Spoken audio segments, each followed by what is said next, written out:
Welcome everyone. तो आज हम लोग स्टार्ट करने वाले केवीएस मदन सर के लेटेस्ट एडिशन बुक में से यूनिट 1 जो कि हमारा टीचिंग एप्टीट्यूड। तो इस चैप्टर को हम लोग इस लेक्चर में कंप्लीट कर लेंगे और इस लेक्चर का पीडीएफ अगर आप लोग को चाहिए तो मेरे टेलीग्राम चैनल इम्पैक्टिका क्लास में आप ज्वाइन कर सकते हैं। वहाँ पर मैं पीडीएफ जो है डाउनलोड अपलोड कर दूंगा, आप लोग डाउनलोड कर सकते हैं। तो चलिए चैप्टर को स्टार्ट करते हैं। अब देखिए, टीचिंग जो होता है एजुकेशन प्रोसेस के लिए होता है। वो एजुकेशन क्यों रिसीव किया जाता है, इसके लिए डिफरेंट थ्योरीज है। पहला जो थ्योरी है उसे कहा जाता है आइडियलिज्म। यहाँ पर पेन सिलेक्ट करते हैं, व्हाइट कलर ज़्यादा बेहतर होगा। तो यहाँ पर पहला थ्योरी है आइडियलिज्म। आइडियलिज्म का मतलब क्या है कि human being should be ideal, मतलब उसको सही काम क्या करना है या फिर बुरा काम क्या करना है, ये सब का आइडिया रहना चाहिए। तो यही होता है आइडियलिज्म। फिर आते हैं नेचुरलिज्म। नेचुरलिज्म की अगर बात करें तो आप नाम से समझ सकते हो, नेचुरलिज्म हम लोग को कहता है कि एजुकेशन जो हम लोग रिसीव करते हैं वो नेचर के बीच में रह के रिसीव करना चाहिए। इसको मेनली कहते थे रविंद्रनाथ टैगोर। फिर आते हैं प्रैग्मेटिज्म। प्रैग्मेटिज्म क्या कहता है? प्रैग्मेटिज्म हमें सिखाता है यूटिलिटी के बारे में। यूटिलिटी का मतलब क्या होता है? जो हमारे लिए यूजफुल हो। तो प्रैग्मेटिज्म के थ्योरी के अनुसार हम लोग को सिर्फ वही पढ़ना चाहिए जो हमारे डेली लाइफ में यूजफुल हो सके। फिर आते हैं कॉन्स्ट्रक्टिविज्म। कॉन्स्ट्रक्टिविज्म का मतलब क्या है? हम लोग जब कोई एजुकेशन कंस्ट्रक्ट करते हैं, जो चीज़ें हम लोग एक्सपीरियंस से समझते हैं। मान लीजिए कोई एक बच्चा है, तो वो दूध उबलते हुए एक पतीले पे देखता है, तो वो दूध पीना चाहता है, तो वो क्या करता है? हाथ से उस पतीले को छूता है ताकि वो दूध पी पाए। लेकिन तब उसका हाथ जल जाता है। इससे उससे क्या पता चलता है? एजुकेशन क्या रिसीव होता है कि गर्म चीज़ों पे हाथ नहीं देना चाहिए। ये है आपका कॉन्स्ट्रक्टिविज्म, जो हम लोग अपने एक्सपीरियंस से कोई एजुकेशन लेते हैं। फिर आते हैं ह्यूमैनिज्म पे। ह्यूमैनिज्म की अगर बात की जाए, ये ह्यूमैनिटी के बारे में बात करता है कि हम लोग to be a good natured human education को रिसीव करते हैं। फिर आते हैं रैशनलिज्म। रैशनलिज्म का मतलब क्या होता है? फैक्ट्स के बारे में जो बात करते हैं। जैसे यहाँ पर जो बच्चा था, उसने देखा कि जब गर्म पतीले पे मैं हाथ देता हूँ तब मेरा हाथ जल जाता है। इससे वो क्या सीखेगा कि कोई भी चीज़ जब हीटर पे बैठाया हुआ है तो उस पर हाथ नहीं देना चाहिए, इससे हाथ जल जाता है। तो ये है आपका रैशनलिज्म कि एक पर्टिकुलर फैक्ट कि पतीला गर्म होता है जब हीटर पे होता है, उससे उसने क्या सीखा कि उस वक्त उस पर हाथ नहीं देना चाहिए। तो ये होता है आपका रैशनलिज्म।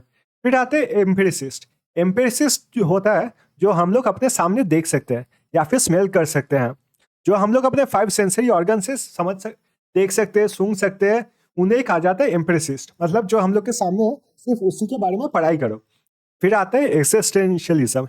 एक्सिस्टेंशियलिज्म अगर देखा जाए तो एरिस्टोटल आपने पढ़ा होगा कि फिलॉसफी के बारे में वो पढ़ाते थे। तो हम लोग क्यों जीते हैं, ये दुनिया क्यों बना हुआ है, इन सब के बारे में जब पढ़ाई करते हैं उसे उसे कहा जाता है एक्सटेंशियलिज्म। फिर आते हैं बिहेवियरिज्म। बिहेवियरिज्म का जो थ्योरी है वो दिया था आपके एल थॉर्नडाइक ने। एल थॉर्नडाइक ने कहा था हमारे बिहेवियर में जब चेंजेस आते हैं उसे कहा जाता है एडुकेशन। जैसे उसने दो चीजें यहाँ पर दिया था, लॉ ऑफ एक्सरसाइज और दूसरा था आपका law of effect. Law of exercise अगर देखा जाए तो वो क्या होता है, किसी काम को हम लोग जब बार बार करते हैं तब उस काम का हम लोग को आदत हो जाता है, और that is a way of receiving education. और लॉ ऑफ इफेक्ट हम लोग ने पहले डिस्कस किया कि हम लोग जो एक्सपीरियंस से सीखते हैं उसे कहा जाता है law of effect. Law of exercise अगर आप लोग देखें, कोई मान लीजिए साइकिल के दुकान में काम करता है, तो साइकिल के दुकान पे काम करते हुए हर दिन जब वो साइकिल रिपेयर करता है तो वो साइकिल के बारे में, रिपेयर के बारे में अच्छे तरीके से एडुकेटेड है। तो वो होता है law of exercise. Law of effect तो हम लोग ने पहले ही देखा कि बच्चे का हाथ जो है जल गया, वो कोई काम करके किसी एक्सपीरियंस से सीखता है कि गर्म चीजों पे हाथ नहीं देना चाहिए। फिर आते हैं हम लोग जेसार्ट साइकोलॉजी। जेसार्ट साइकोलॉजी हम लोग को क्या बताता है? वो बताता है whole is greater than one. KVS मदरसा के बुक में एक एग्जाम्पल दिया हुआ है। मान लीजिए हम लोग अगर चाहते हैं कि लीवर के बारे में पढ़ाई करना और स्टमक के बारे में पढ़ाई करना, हार्ट के बारे में पढ़ाई करना, तो हम लोग क्या कर सकते हैं? हम लोग बॉडी के बारे में, जो ह्यूमन बॉडी है उसके बारे में होल पढ़ाई कर सकते हैं। ह्यूमन बॉडी के बारे में अगर हम लोग पढ़ाई करेंगे तो लीवर और स्टमक के बारे में हम लोग जान ही जाएंगे। जैसे क्या जान सकते हैं कि ये सब ब्लड से होता है, सब आरबीसी और डब्ल्यूबीसी होते हैं, रेड ब्लड सेल और वाइट ब्लड सेल। तो ये सब हम लोग को पता चलेगा, हर एक जो ऑर्गन है सेल से बना हुआ है।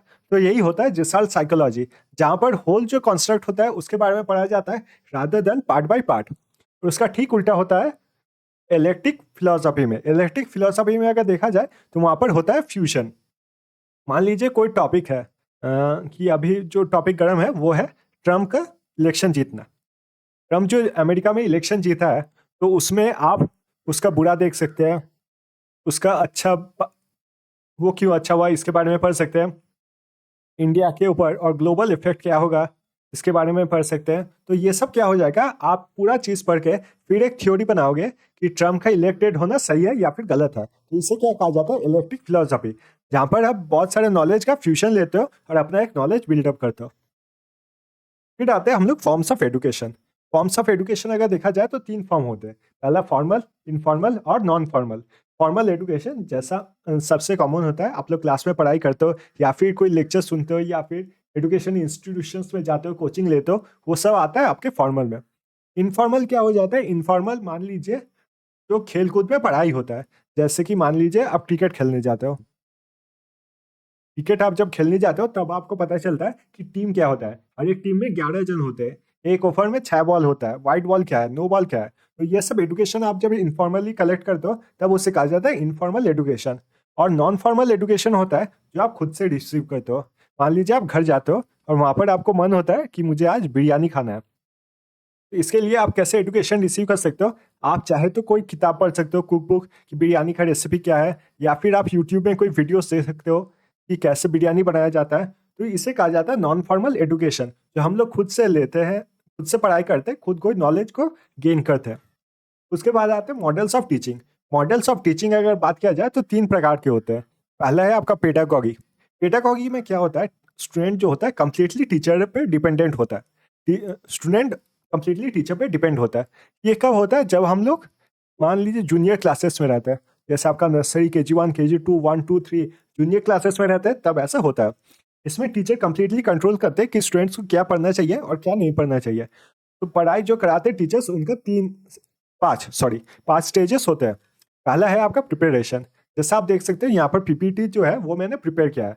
दूसरा है आपका प्रेजेंटेशन, जैसे यहाँ पर प्रेजेंटेशन आप देखोगे कि फॉन्ट अलग लिया गया है। फिर यहाँ पर आप देखोगे अगर बैकग्राउंड में आपका इसे क्या बोला जाता है, कॉपीराइट या फिर ऐसा कुछ। प्रेजेंटेशन मतलब क्या होता है, कैसे प्रेजेंट किया जाता है स्टूडेंट्स को, तो उसे कहा जाता है आपका प्रेजेंटेशन। फिर आता है आपके एसोसिएशन। एसोसिएशन से क्या मतलब है, आप जब किसी सब्जेक्ट मटेरियल को एसोसिएट कर देते हो किसी रियलिटी से, उसे कहा जाता है एसोसिएशन। जैसे मान लीजिए किसी का बर्थ डेट जो है वो है आपके 10th मई को, तो इससे आप क्या एसोसिएट कर सकते हो कि इस दिन क्या हुआ था। तो इस दिन आपके 1857 का जो रिवोल्ट हुआ था उसका स्टार्ट किया गया था। तो ये होता है आपका एसोसिएशन। दूसरा आपका जनरलाइजेशन। जनरलाइजेशन का मतलब क्या होता है, एक पे जो होता है वही सेम रूल सब पे इम्प्लाई होता है। जैसे एडिशन, अगर एक रूल आपको समझा दिया गया तो दूसरा जितना भी रूल होगा, जितना भी एडिशन होगा सेम रूल्स होगा। जैसे 2 + 2 अगर किया जाए तो 4 होगा। इसका जो नियम है, ये 1000 + 100 अगर करेंगे तो फिर सेम रूल से हम लोग को करना होगा। तो ये होता है आपका जनरलाइजेशन।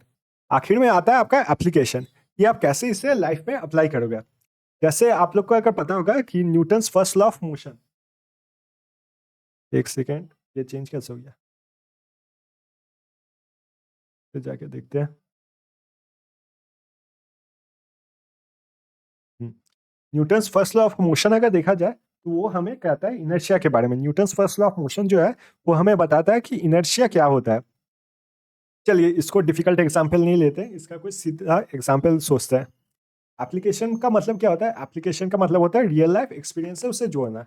जैसे कि मान लीजिए हम सब ने फ्रिक्शन के बारे में पढ़ा है, तो फ्रिक्शन को मैं कौन से चीज से एसोसिएट कर सकता हूँ कि साइकिल के जो टायर्स होते हैं, साइकिल बाइक्स के जो टायर्स होते हैं उनके सर्फेसेस आपने देखे होंगे रफ होते हैं। उनके सर्फेसेस रफ क्यों रखा जाता है, ताकि रास्ते के साथ वो इजीली ब्रेक अप्लाई किया जा सके। और जब ब्रेक इजीली अप्लाई किया जा सकेगा तब क्या होगा, तब हम लोग यूज करेंगे प्रिंसिपल ऑफ फ्रिक्शन। इससे क्या होगा, आप फ्रिक्शन को याद रख सकोगे। इसे कहा जाता है आपका पेडागॉगी। फिर आते हैं सेकेंड वाले पे, जो कि हम लोग का एंड्रोगॉगी। ये आपका एडल्ट एजुकेशन होता है।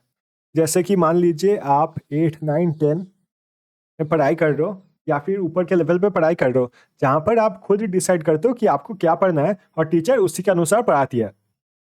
जैसे कि कॉलेज में मान लीजिए आप इंजीनियरिंग लेते हो या फिर आप मेडिकल लाइन पे जाते हो, तो आपने जो सिलेक्ट किया उसी सब्जेक्ट में आपको एजुकेशन रिसीव होगा। इससे कहा जाता है आपका एंड्रोगॉगी। और तीसरा अगर बात किया जाए ह्यूटागॉगी, ह्यूटागॉगी अभी हम लोग ने पढ़ा था कि बिरयानी वाला जो एग्जाम्पल है उसे आप याद रखिएगा कि खुद से जब हम लोग कोई एजुकेशन रिसीव करते हैं उसे कहा जाता है आपका ह्यूटागॉगी। लेवल्स ऑफ टीचिंग अगर देखा जाए तो सबसे पहले आता है आपका ऑटोनोमस डेवलपमेंट लेवल। सबसे पहला आपका ऑटोनोमस डेवलपमेंट लेवल, सेकंड में आपका मेमोरी लेवल, थर्ड में आपका अंडरस्टैंडिंग लेवल और फोर्थ में आपका रिफ्लेक्टिव लेवल। तो ये आप लोग सिर्फ याद रखिएगा, हम लोग डिटेल में डिस्कस करेंगे। पहला है आपका ऑटोनोमस डेवलपमेंट लेवल। ये ऑटोनोमस डेवलपमेंट लेवल में क्या होता है, हम लोग जब एकदम छोटे होते हैं जैसे नर्सरी प्री स्कूल ये सब में क्या सिखाया जाता है कि फ्रेंडशिप क्या होता है, शेयरिंग क्या होते हैं, गुड मैनर्स क्या होते हैं, इसे कहा जाता है autonomous development level.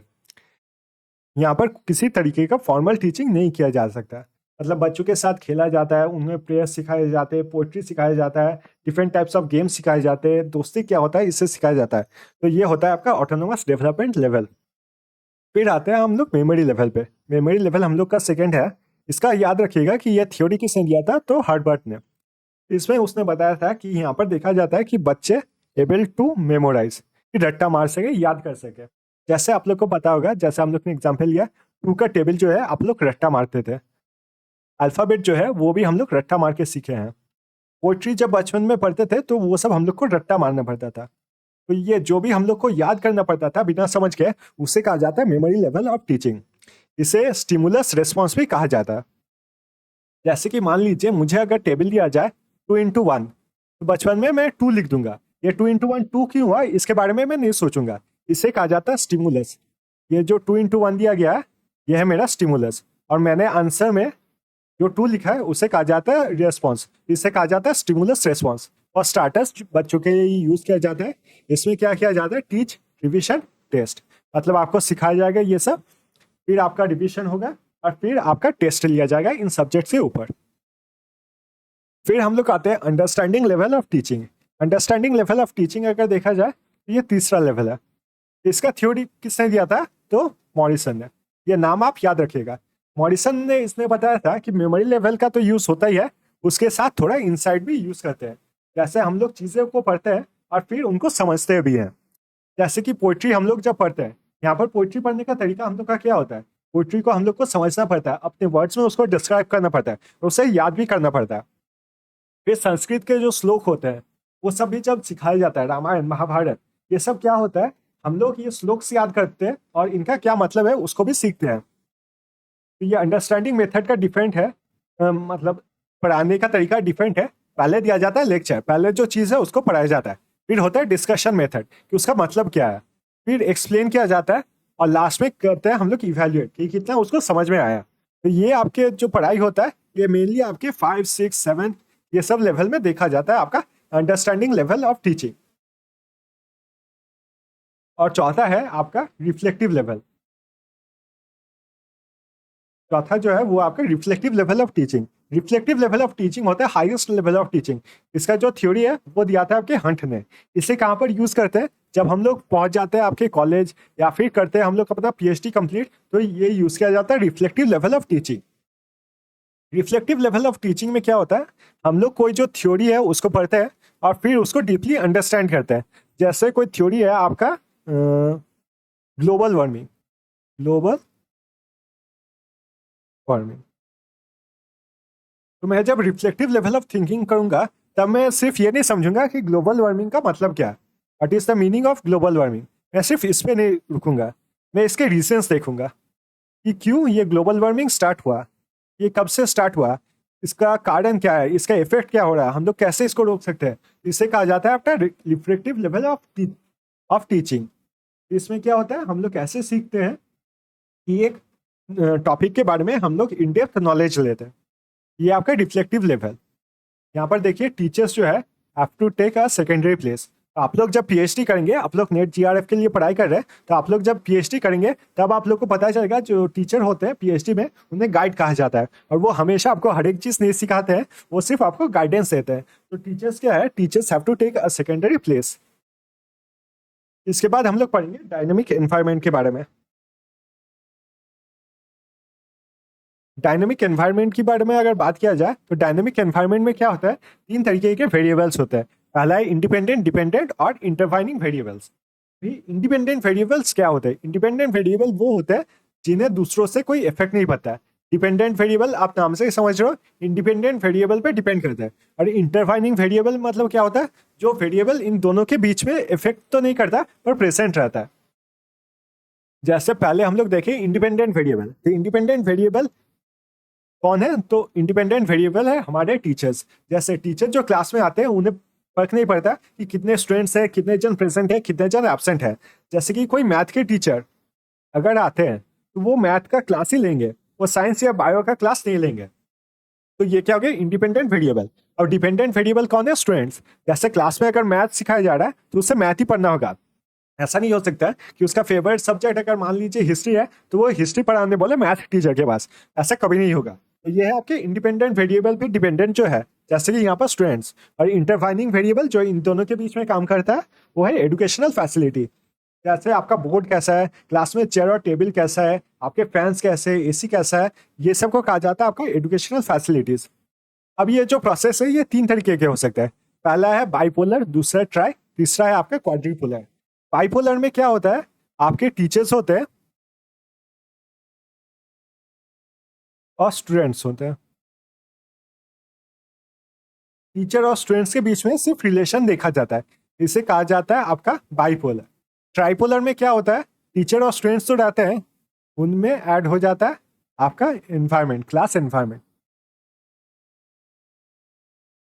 Class environment.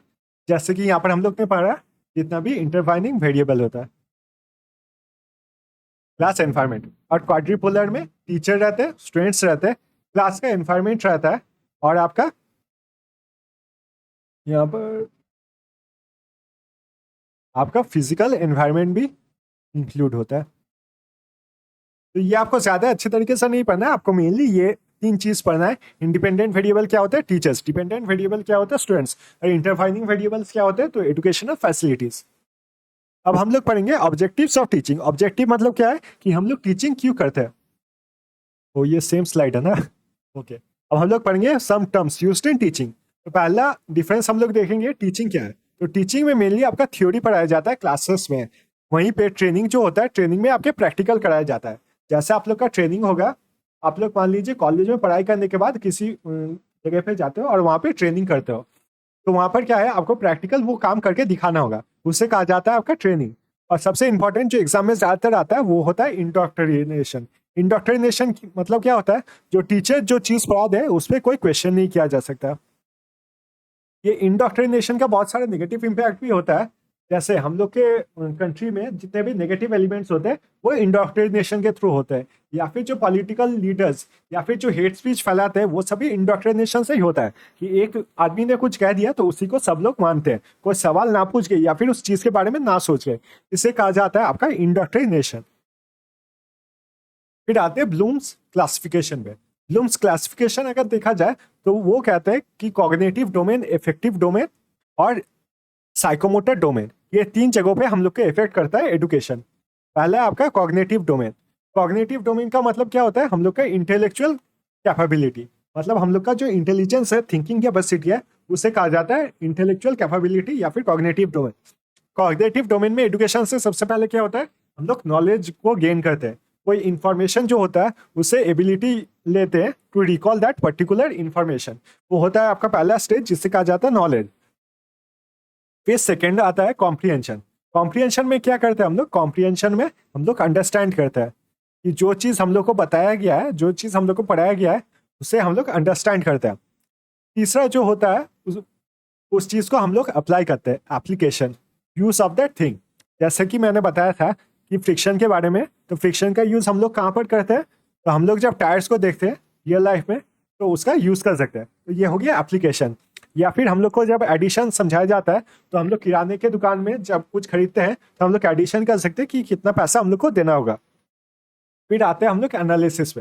Analysis का मतलब क्या होता है, कोई कॉम्प्लेक्स मटेरियल जब है उसे ब्रेक डाउन करते हैं ताकि हम लोग को आसानी से समझ में आए। मान लीजिए कोई कॉम्प्लेक्स टॉपिक है जैसे यूनिट 1, ये जो टीचिंग एप्टीट्यूड है वो एक कॉम्प्लेक्स मटेरियल है, क्योंकि हम लोग ने ये पहले कभी नहीं पढ़ा था। तो केवीएस मदन सर के बुक में क्या किया गया है, इसे डिफरेंट पार्ट्स में डिवाइड किया गया है।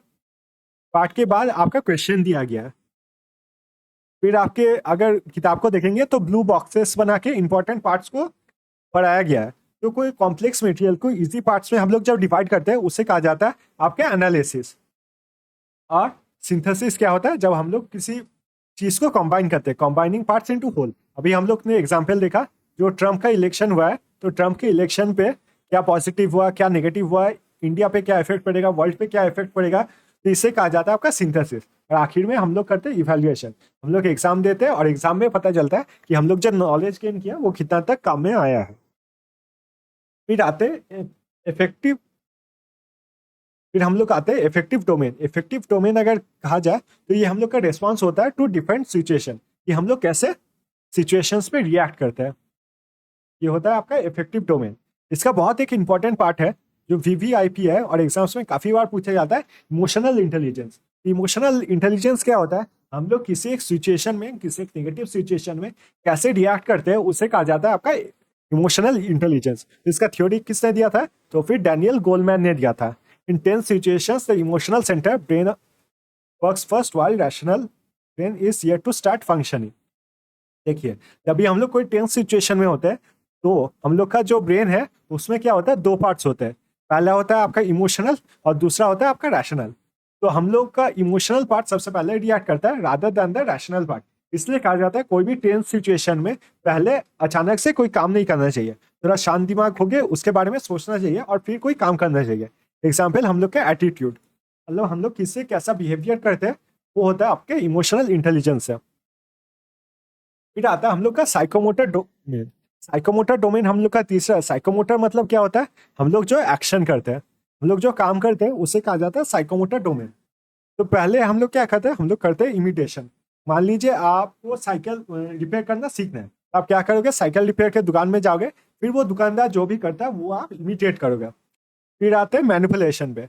मैनिपुलेशन का अगर बात आए तो मैनिपुलेशन में क्या होता है, आप वही काम करते हो पर छोटे छोटे चेंजेस करने लगते हो, कि जो काम वो कर रहा है उसमें मैं कोई शॉर्टकट या उस काम को बेहतर तरीके से कर सकता हूँ कि नहीं। फिर आते हैं प्रेसिशन में। वो काम जब आप रिपीटेड बार करते हो तब आप उसमें प्रेसाइज होते हो, मतलब वो काम अच्छी तरीके से आप कर पाते हो।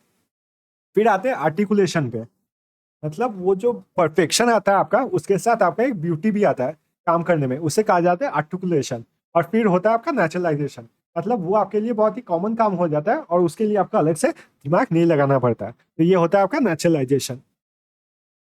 फिर आते हैं Gagne and Briggs classification. Gagne and Briggs classification अगर कहा जाए तो यहाँ पर देखा जाता है कि एडुकेशन हमारे कहाँ कहाँ इफेक्ट करता है। तो पहला आपका इंटेलेक्चुअल, मतलब आपका जो ब्रेन एक्टिविटी है, आपका दूर तक सोचने की एबिलिटी है उस पर। फिर हम लोग ने अभी पढ़ा कॉग्निटिव, वर्बल, मतलब आप जो बातचीत करते हो उस इंफॉर्मेशन पे। मोटर स्किल्स, मतलब आप जो काम करते हो। और एटीट्यूड हम लोग ने अभी पढ़ा जो इमोशनल इंटेलिजेंस है उसमें भी डेवलपमेंट होता है। अब इफेक्टिव टीचिंग प्रैक्टिसेस, जो कि हम लोग पढ़ाई में भी यूज कर सकते हैं ताकि हम लोग को पढ़ाई आसानी से हो पाए। हम लोग को हर टाइम पढ़ना चाहिए from simple to complex.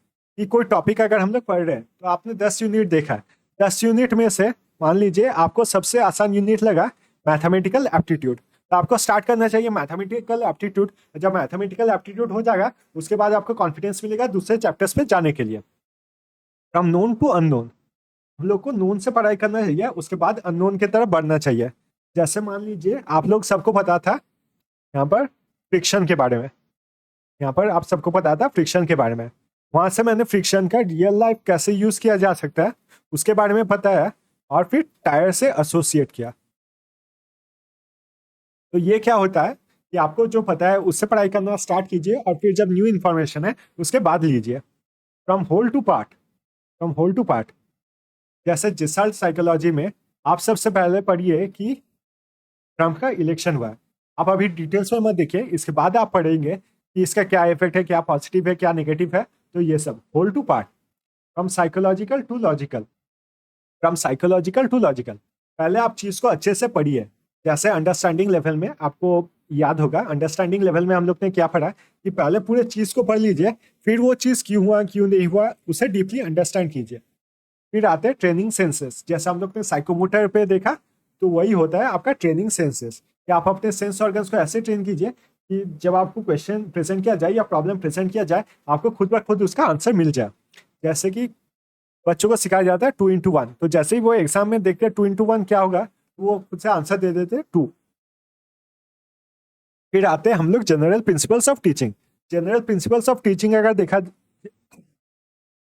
Principles of teaching अगर देखा जाए, पहला आपका जनरल प्रिंसिपल और दूसरा है साइकोलॉजिकल। साइकोलॉजिकल मतलब क्या होता है, हम लोग के थिंकिंग में जो इफेक्ट करता है। पहले हम लोग देखेंगे जनरल प्रिंसिपल। तो हम लोग को मिलना चाहिए मोटिवेशन, कि क्लास में कोई अगर सही आंसर दे तो आपको उसको इनकरेज करना चाहिए। इससे क्या होता है, मोटिवेशन।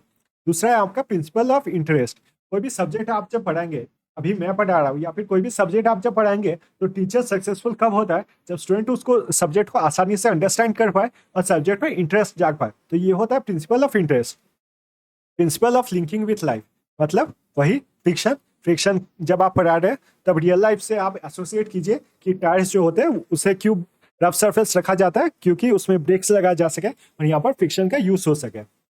फिर आते हैं प्रिंसिपल ऑफ डेफिनेट एम। आपके एम क्लियर होना चाहिए कि आप क्यों पढ़ाई कर रहे हो। जैसे यहाँ पर आप लोग जो पढ़ाई कर रहे हो, वो सभी आप लोग पढ़ाई कर रहे हो पेपर 1 के लिए, ताकि आपके पेपर 1 में अच्छे से आप आंसर दे पाओ। तो आपका डेफिनेट एम होना चाहिए। Principle of recognising individual differences. अब अगर आप मेरे सामने होते हैं तो हर एक स्टूडेंट जो होता है वो अलग होता है। Every student can't be equal. किसी को जल्दी समझ में आता है, किसी को देर में समझ में आता है। तो ये टीचर को समझना चाहिए कि इंडिविजुअली डिफरेंट होता है।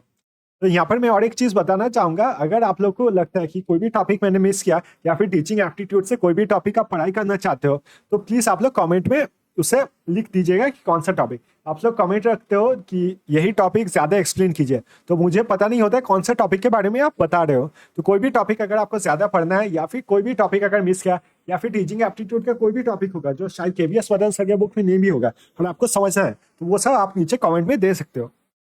फिर आता है principle of planning. Principle of planning क्या होता है, जैसे मैंने ये पीपीटी उठाया, फिर ये पीपीटी डिजाइन किया, ये सब होता है। आप पीपीटी प्रेजेंटेशन करा, ये सब होता है प्लानिंग।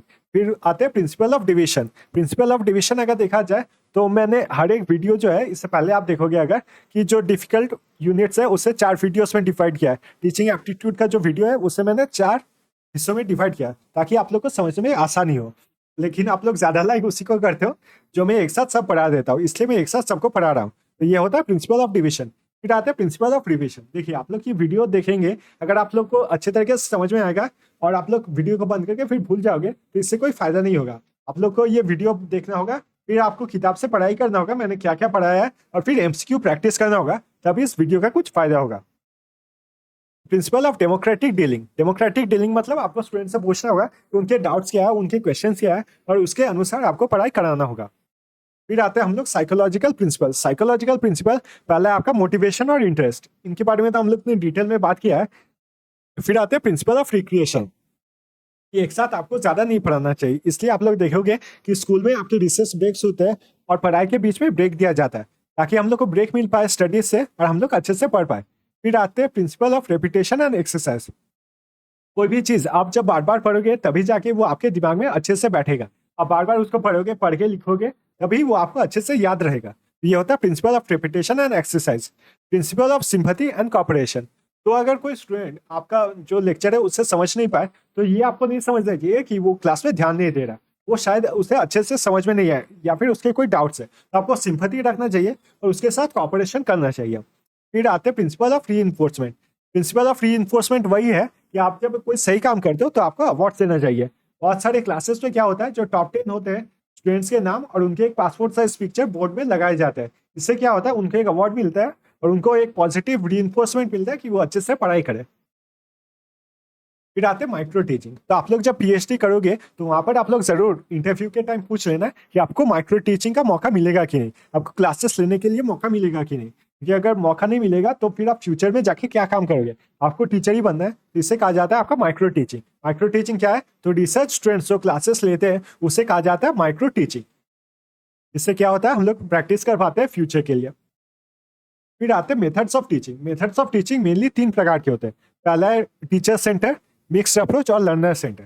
टीचर सेंटर में क्या होता है, टीचर आपके मेन सेंटर ऑफ फोकस होते हैं। लर्नर सेंटर में आपके लर्नर या फिर स्टूडेंट जो होते हैं वो मेन फोकस। इन दोनों मेथड्स को अगर मैं मिला दूं तो फिर मेरे पास क्या रहता है, वो रहता है आपका मिक्स्ड अप्रोच। तो टीचर सेंटर में क्या रहता है, आपका लेक्चर मेथड होता है, आपका टीम टीचिंग होता है। टीम टीचिंग में क्या होता है, दो लेक्चरर्स होते हैं, एक लेक्चर देते हैं और दूसरे कोई आंसर अगर स्टूडेंट्स का रहे तो उसका आंसर देते हैं। फिर आते हैं टीवी और वीडियो प्रेजेंटेशन। यहाँ पर आपको पीपीटी दिखाया जाता है। ये फॉलोड बाय अ टास्क भी हो सकता है कि आपको क्वेश्चंस भी पूछा जा सकते हैं उस टॉपिक में से। फिर होता है डायलॉगिक टीचिंग। जैसे कोई स्टूडेंट्स को अगर किसी चीज़ में क्वेश्चन हो या फिर डाउट हो तो टीचर क्या करते हैं, टीचर बात करते हैं उन स्टूडेंट से कि स्टूडेंट को किस चीज़ में डाउट है और उसी चीज़ के बारे में उनको पढ़ाया जाता है। फिर आता है learner centre teaching. Learner centre teaching अगर देखा जाए तो इसमें होता है आपके assignments, case study. Case study क्या होता है, एक पर्टिकुलर इवेंट अगर माना जाए, केस स्टडी होता है मान लीजिए ट्रम्प के बारे में, तो ट्रम्प क्यों इलेक्ट हुआ, इसके पॉजिटिव क्या है, इसका नेगेटिव क्या है, तो ये सब होता है आपका केस स्टडी में। फिर आते हैं हम लोग प्रोग्राम इंस्ट्रक्शन में। प्रोग्राम इंस्ट्रक्शन में क्या होता है, जैसे मान लीजिए आप मेरे वीडियोस देखते हो तो उस वीडियोस में क्या होता है, आपका पहले से प्रोग्राम ये है कि कौन कौन सा वीडियोस आएगा, तो उसी के अनुसार आप अपना पढ़ाई करते हो। या फिर आप यूट्यूब के बारे में सीखना चाहते हो तो एक बहुत अच्छा प्लेटफॉर्म है यूट्यूब एकेडमी। तो वहाँ पर क्या करते हैं, वहाँ पर वीडियोस है जहाँ पर आपको यूट्यूब के बारे में सिखाया जाता है। फिर आते हैं पर्सनलाइज सिस्टम ऑफ इंस्ट्रक्शन। जैसे आप कोई पर्सनल ट्यूटर रखते हो तो वो होता है पर्सनलाइज सिस्टम ऑफ इंस्ट्रक्शन। या फिर जो लाइव क्लासेस होते हैं जहाँ पर 1-on-1 डाउट सेशन होते हैं उन्हें भी कहा जा सकता है पर्सनलाइज। फिर आते हैं कंप्यूटर असिस्टेड लर्निंग। मतलब कंप्यूटर में आप खुद सर्च करते हो और खुद पढ़ाई करते हो। जैसे बिरयानी कैसे बनाना है, बिरयानी कैसे बनाना है, तो आप क्या कर सकते हो, इंटरनेट से खुद से पढ़ाई कर सकते हो। या फिर वहाँ पर कुछ ब्लॉग हो सकते हैं उन्हें देख सकते हो, या फिर वीडियोस देख सकते हो। तो ये सब क्या है, कंप्यूटर असिस्टेड लर्निंग। फिर आते हैं ओपन लर्निंग। आपको पता ही होगा ओपन लर्निंग में क्या होता है, आप कहीं पे एडमिशन लेते हो और वो वहाँ से किताब भेज देते हैं और टाइम पे आपको एग्जाम देना पड़ता है, तो इसे कहा जाता है ओपन लर्निंग। फिर आते हैं हम लोग इंटरैक्टिव वीडियो। इंटरैक्टिव वीडियो अगर आप देखोगे तो ये बायजूस एक टाइम पे करता था जहाँ पर वो इंटरैक्टिव वीडियो बच्चों को दे रहा था, जहाँ पर आपको आंसर जो है वो स्क्रीन पे टच करके सिलेक्ट करना पड़ता था। इसे कहा जाता है interactive video. Learner centre method, heuristic method. Heuristic method फिर से एक इंपॉर्टेंट है क्योंकि यहाँ पर सेल्फ स्टडी होता है। स्टूडेंट्स जो है वो खुद से पढ़ाई करते हैं, find out the solution by one self. फिर आता है डिफरेंशिएटेड एजुकेशन। डिफरेंशिएटेड एजुकेशन में क्या होता है, हर एक बच्चे को जो है अलग तरीके से एजुकेशन रिसीव होता है, अलग तरीके से ट्रीट किया जाता है। ये स्टूडेंट इज हैंडल्ड डिफरेंटली, इसे कहा जाता है डिफरेंशिएटेड एजुकेशन। यहाँ पर आप पिक्चर में देख सकते हो, ये जो बच्ची है उसके कान में हेडफोन दिया हुआ है और वो किताब पढ़ रही है। इसके कान में हेडफोन है, इसके कान में भी हेडफोन है। तो ये क्या हो रहा है, ये सब हो रहा है आपका डिफरेंशिएटेड एजुकेशन। फिर आते हैं मिक्स्ड मेथड पे। मिक्स्ड मेथड अगर देखा जाए तो मिक्स्ड मेथड में आपका दोनों को मिलाया जाता है। मिक्स्ड मेथड में आपका टीचर सेंटर भी रहता है और आपका स्टूडेंट सेंट्रिक भी रहता है। जैसे आपके सेमिनार जो होते हैं, पैनल डिस्कशन, ब्रेनस्टॉर्मिंग। ब्रेनस्टॉर्मिंग में क्या होता है, एक टॉपिक दिया जाता है और उस पर सभी अपना आइडियाज प्रेजेंट करते हैं। फिर आते हैं प्रोजेक्ट जो हम लोग को दिया जाता है बनाने के लिए, सिमुलेशन। सिमुलेशन क्या होता है, रियल लाइफ जो इंसिडेंट होता है उसे दिखाया जाता है। जैसे कि आपने मुन्ना भाई एमबीबीएस में देखा होगा, तो वहाँ पर ऑपरेशन कैसे किया जा सकता है उसे सिमुलेट किया जाता है, एक डेड बॉडी पे उसे दिखाया जाता है, तो वो होता है सिमुलेशन। पायलट्स भी जब प्लेन उड़ाना सीखते हैं तो उन्हें सिमुलेशन के थ्रू सीखना पड़ता है। फिर आते हैं ट्यूटोरियल्स और डेमोन्स्ट्रेशन। डेमोन्स्ट्रेशन आप सबको याद होगा कि हम लोग को फ्रॉक काटने के लिए दिया गया था और उससे हम लोग ने सीखा था what are the parts of body, तो ये है आपका डेमोन्स्ट्रेशन मेथड। फिर आते हैं हम लोग टीचिंग स्ट्रेटजी। टीचिंग स्ट्रेटजी दो तरीके का हो सकते हैं, एक होता है ऑटोक्रेटिक, दूसरा होता है आपका परमिसिव। ऑटोक्रेटिक में क्या होता है, टीचर जो होते हैं वो खुद से डिसाइड करते हैं कि उन्हें क्या पढ़ाना है क्लास में। और परमिसिव में क्या होता है, टीचर जो होते हैं वो स्टूडेंट से पूछते हैं कि तुम लोग बताओ तुम किस चीज़ के बारे में पढ़ना चाहते हो या फिर किस टॉपिक पे तुम्हें डाउट है, तो वो हो जाएगा आपका परमिसिव। देखिए मैं जो ये क्लास ले रहा हूँ, ये जो आप वीडियो देख रहे हो, वो हो गया आपका ऑटोक्रेटिक स्टाइल कि ये वीडियो में मैंने टॉपिक टीचिंग एप्टीट्यूड पढ़ाना स्टार्ट किया। और परमिसिव स्टाइल क्या हो जाएगा, जो आप लोग कमेंट करोगे कि मुझे कौन से टॉपिक्स में अंडरस्टैंडिंग नहीं है, तो मैं उन टॉपिक्स पे जब वीडियो बनाऊंगा तब वो क्या हो जाएगा आपका परमिसिव स्टाइल। फिर आते गैगनेस टीचिंग प्रोसेस। गैगनेस टीचिंग प्रोसेस में गैगने ने बताया कि क्लास में टीचर्स को कैसे पढ़ाना चाहिए। तो सबसे पहले स्टूडेंट्स का अटेंशन लेना चाहिए, फिर स्टूडेंट्स को बताना चाहिए कि हम लोग किस चीज़ के बारे में पढ़ाई कर रहे हैं और आज कौन कौन से टॉपिक्स हम लोग कंप्लीट करेंगे। फिर आते हैं stimulate recall of prior knowledge. हम लोग पहले जो पढ़े थे उसके बारे में बात करना चाहिए। जैसे आप लोग देखोगे कि मैं बार बार फ्रिक्शन के बारे में बात कर रहा हूँ। फ्रिक्शन के बारे में बात क्यों कर रहा हूँ, ताकि आप लोग ने पहले जो पढ़ा है उसे आप लोग इसीलिए रिलेट कर सको। प्रेजेंट कंटेंट मटेरियल, ये जो कंटेंट है ये सब है उसे प्रेजेंट करना होगा। Provide learners guidance. तो आप देख सकते हो कि मैं हर एक वर्ड को नहीं समझा रहा हूँ, सिर्फ जो वर्ड्स इंपॉर्टेंट है या फिर डिफिकल्ट है मैं उनको समझा रहा हूँ। तो ये होता है आपका लर्नर्स गाइडेंस। फिर होता है आपका प्रैक्टिस, मतलब ये चीज़ आपको बार बार पढ़ना होगा। प्रोवाइड इन्फॉर्मेटिव फीडबैक, तो फिर मैं जब क्वेश्चंस पूछूंगा आपको लेटर वीडियोस में, वहां पर आप कैसे आंसर दोगे उस पर मुझे फीडबैक देना चाहिए। फिर एग्जाम्स लेना चाहिए, और ऐसे करके enhance retention and transfer of knowledge. तो 4 पिलर्स ऑफ लर्निंग, तो जैक्स डेलॉर्ट जो थे उन्होंने बोला था कि 4 मेन कारण होते हैं कि क्यों हम लोग ये लर्निंग करते हैं, एडुकेशन को रिसीव करते हैं। पहला उन्होंने कारण दिया था for knowledge, for educational purpose, हम लोग चीज़ों के बारे में जानना चाहते हैं। सेकेंड उन्होंने कारण दिया था कि हम लोग एक साथ एक सोसाइटी में सही तरीके से जी पाए, एक दूसरे के रेस्पेक्ट करके, इसीलिए हम लोग एजुकेशन को रिसीव करते हैं। फिर तीसरा है लर्निंग टू डू, कि हम लोग ताकि कोई चीज़ समझ सके उसे अच्छे से कर सके। जैसे इंजीनियर अच्छे से इंजीनियरिंग का काम जो है, सिविल इंजीनियरिंग का काम रास्ता बनाना सीख सके, डॉक्टर्स अच्छे से अपना काम कर सके, इसके लिए एजुकेशन रिसीव करते हैं। और लर्निंग टू बी मतलब क्या है, एग्जिस्ट इन सोसाइटी, ताकि हम लोग को सोसाइटी में रेस्पेक्ट मिल सके, हम लोग का एक अच्छा स्टेटस हो, इन सब के लिए हम लोग पढ़ाई करते हैं। फिर आते हैं ऑफलाइन वर्सेस ऑनलाइन मेथड। तो हम लोग का जो एजुकेशन है वो मेजरली ऑफलाइन मेथड से ही होता था, लेकिन कोरोना के बाद ऑनलाइन मेथड काफ़ी पॉपुलर हो गया। तो इन एजुकेशन, दोनों टाइप ऑफ एजुकेशन के बारे में हम लोग पढ़ेंगे। जो ऑफलाइन मेथड होता है उसमें टीचर मेनली फोकस में रहते हैं, ये आपका ऑफलाइन और ये है आपका ऑनलाइन। तो ऑफलाइन जो होता है उसमें टीचर मेन फोकस में रहते हैं कि टीचर को क्या पढ़ाना है, और ऑनलाइन में आपके लर्नर मेनली फोकस में रहते हैं। आप लोग मेरे पहले के अगर वीडियोस देखोगे तो वहाँ पर देखोगे कि मैंने आपका जियोग्राफी, हिस्ट्री ये सब भी पढ़ा है, पर मुझे ज़्यादातर व्यूज़ जो मिला है वो आपके यूजीसी नेट की किताब पढ़ाने से मिला है। तो ये लर्नर ने डिसाइड किया कि उनको क्या पढ़ना है, तो ये लर्नर फोकस होता है। सॉरी। फिर लर्निंग जो होता है वो पैसिव भी होता है। तो लर्निंग जो होता है वो पैसिव होता है कि लर्नर क्या सीख रहे हैं उसे नहीं देखा जाता है, और यहाँ पर लर्निंग एक्टिव होता है, मतलब लर्नर खुद डिसाइड करता है कि उसे क्या पढ़ना चाहिए, इसलिए वो सब्सक्रिप्शन लेता है या फिर कोई ऐप डाउनलोड करता है जहाँ पर उसे वो पर्टिकुलर सब्जेक्ट पढ़ाया जाता है। फिर इंस्ट्रक्शनल स्ट्रेटेजी जो होता है वो होता है आपका वर्बल। यहाँ पर मैं इंक चेंज कर लेता हूँ तो आपको सही से दिखाई देगा। यहाँ पर जो स्ट्रेटेजी होता है वो होता है वर्बल, मतलब टीचर्स जो होते हैं वो बोल के पढ़ाते हैं। यहाँ पर स्ट्रेटेजी होता है वो होता है मल्टीमीडिया। मल्टीमीडिया का मतलब क्या हो गया, हर एक फॉर्म ऑफ मीडिया को यूज़ किया जाता है। जैसे यहाँ पर ऑनलाइन में क्या कर रहा हूँ, अगर ये क्लास का एग्जाम्पल आप देखोगे तो इस क्लास में मैं इंटरनेट का यूज़ कर रहा हूँ,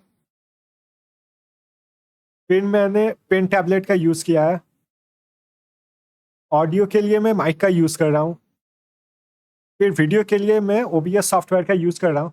तो ये सब मीडिया जब एक साथ यूज़ किया जाता है तो उसे कहा जाता है आपका मल्टीमीडिया। ये आपके यूनिट 4 जो कम्युनिकेशन का चैप्टर है उसमें काफ़ी इंपॉर्टेंट है मल्टीमीडिया। आई होप आपको समझ में आ गया। फिर यहाँ पर देखा जाए interaction between student and technology is less. तो यहाँ पर हम लोग को टेक्नोलॉजी ज़्यादा नहीं जानना पड़ता है, यहाँ पर हम लोग को टेक्नोलॉजी जानना पड़ेगा कि इंटरनेट कैसे होते हैं, ऐप स्टोर से ऐप कैसे डाउनलोड किए जाते हैं, सब्सक्रिप्शन कैसे लिया जाता है, ऑनलाइन पेमेंट कैसे होता है। तो टेक्नोलॉजी इज मोर। और यहाँ पर जो मेन आपका एडवांटेज होता है वो होता है फेस टू फेस इंटरेक्शन ज़्यादा होता है, और यहाँ पर फेस टू फेस इंटरेक्शन आपका बहुत कम होता है। यहाँ पर आपका ड्यूरेशन ऑफ स्टडी फिक्स होता है। जैसे कोई मैथ का क्लास होगा तो वो 1 घंटे का क्लास होगा, पहले से आपको पता होता है, या फिर 2 घंटे का क्लास होगा। ड्यूरेशन ऑफ स्टडी जो होता है वो फिक्स नहीं हो सकता है। जैसे आप अगर चाहो तो इसके बाद और एक वीडियो देख सकते हो, फिर और एक वीडियो देख सकते हो, तो आप जितना टाइम चाहो उतने टाइम तक पढ़ाई कर सकते हो। तो ड्यूरेशन ऑफ स्टडी यहाँ पर फिक्स नहीं होता है। यहाँ पर आपका ऑनलाइन एजुकेशन से आता है हम लोग का MOOC। MOOC क्या है, तो ये है massive open online course. Massive open online course, massive open online course अगर देखा जाए तो इसमें आपका इंडिया सेकंड रैंक पे है। सबसे पहले रैंक पे कौन है, यूएस है। तो जो ये कोर्सेस होते हैं ये 2 टाइप के होते हैं, एक होता है आपका सी और एक होता है आपका XMOOC। तो CMOC में क्या होता है, इसमें आपके चेंजेस किए जा सकते हैं, मतलब जो क्लासेस होते हैं उसमें चेंजेस किए जा सकते हैं। जैसे अभी आप मान लीजिए मेरा जो ये प्रेजेंट का वीडियो है उसमें चेंजेस किए जा सकते हैं। आप शायद बता सकते हो कमेंट सेक्शन में कि कौन से टॉपिक्स आपको पढ़ना है, तो मैं उन टॉपिक्स पे वीडियोस बनाऊंगा। तो ये चेंज हो सकता है। और एक्स में क्या होता है, नो चेंजेस, मतलब ये पहले से आपके प्रेजेंट में रहता है। तो आप मेरे पास के अगर वीडियोस देखोगे उन पास का जो प्लेलिस्ट है वो प्लेलिस्ट आपका सेम रहेगा, आज कल और 100 साल बाद भी आपका प्लेलिस्ट जो है वो सेम रहेगा, क्योंकि वो पहले से बना हुआ है वो प्रेजेंट है, तो उसमें कोई भी चेंजेस नहीं हो सकते, तो वो होता है एक्स। और जो चेंजेस किए जा सकते हैं वो होता है आपका सी, द फीचर्स ऑफ एमओसी। तो फीचर्स अगर देखा जाए तो कोर्स का जो फॉर्मेट होता है, आप अगर स्वयं पे देखोगे तो कोर्स का दो टाइप के कोर्स होते हैं। एक होता है आपका सेल्फ पेस कोर्स, और दूसरा हो सकता है आपका शेड्यूल्ड कोर्स। फिर आपका लर्निंग मॉडल। लर्निंग मॉडल में क्या होता है, आप यूडेमी अगर यूज करोगे तो यूडेमी में आप देख सकते हो कुछ कुछ क्या होता है आपके सिर्फ ऑनलाइन मोड पे होता है, और कुछ क्लासेस ऐसे हो सकते हैं कि आप ऑनलाइन भी पढ़ सकते हो और वहां पर जाके भी पढ़ सकते हो। इसी चीज को यूज किया है बहुत सारे कोचिंग इंस्टीट्यूट जैसे अन अकेडमी ने, ब्लेंडेड मोड। फिर होता है number of courses. Number of courses तो डिफरेंट होते हैं पर डिफरेंट इंस्टीट्यूशंस। फिर होता है number of users, institutional credit. तो स्वयं पे जो अब हम लोग कोई कोर्स करते हैं, स्वयं हम लोग लेटर डिस्कस करेंगे, ये भी एक एमओसी है। तो स्वयं पे जब हम कोर्स करते हैं तो इस कोर्स के जो क्रेडिट है वो हम लोग यूज कर सकते हैं अपने इंस्टीट्यूशन में, इसे कहा जाता है इंस्टीट्यूशनल क्रेडिट। फिर प्लेटफॉर्म लैंग्वेज। प्लेटफॉर्म लैंग्वेज आपका इंग्लिश हो सकता है, आपका हिंदी हो सकता है, या फिर आपके दूसरे कोई लोकल लैंग्वेजेस हो सकते हैं। फिर ऐप प्लेटफॉर्म। ऐप का प्लेटफॉर्म जो है वो डिफरेंट होता है, जैसे कि यूडेमी हो गया, फिर स्वयं हो गया, या फिर आपका कोर्सेरा हो गया, ये सब होता है ऐप प्लेटफॉर्म। फिर process of MOC courses. MOC courses में क्या हुआ, पहले आप प्लेटफॉर्म चूज कर सकते हो। मान लीजिए आपने कोई प्लेटफॉर्म चूज किया है, वो है आपका यूडेमी। अब आपको क्या करना होगा, साइन इन। साइन इन के लिए क्या करना होगा, आपको क्रिएट करना होगा एक अकाउंट। तो आपको साइन इन करने के टाइम आपको क्रिएट करना होगा एक अकाउंट। उसके बाद आपको डिसाइड करना है कि आपको कैसे पढ़ाई करना है। तो आप क्या कर सकते हो, आप ऑनलाइन वीडियोस देख सकते हो, या फिर आप सर्टिफिकेट कोर्सेज कर सकते हो। तो डिफरेंट टाइप्स ऑफ कोर्सेज जो होते हैं, audited course, certified, specialize course, ये सब आप कर सकते हो। और लास्ट में जब आपने सिलेक्ट कर लिया कि आप कौन सा कोर्स करते हो, करना चाहते हो, तब आप देखोगे कि उसका कितना प्राइस है, क्या क्या मटेरियल्स है। यहाँ पर आप देख सकते हो कि क्या प्राइस है, क्या क्या आपको अवेलेबल होगा। उसके बाद आप एनरोल कर सकते हो उस कोर्स में। आखिर में जब आप कंप्लीट करोगे तब आपको मिलेगा एक सर्टिफिकेट, आप आखिर में देख सकते हो सर्टिफिकेट ऑफ कंप्लीशन।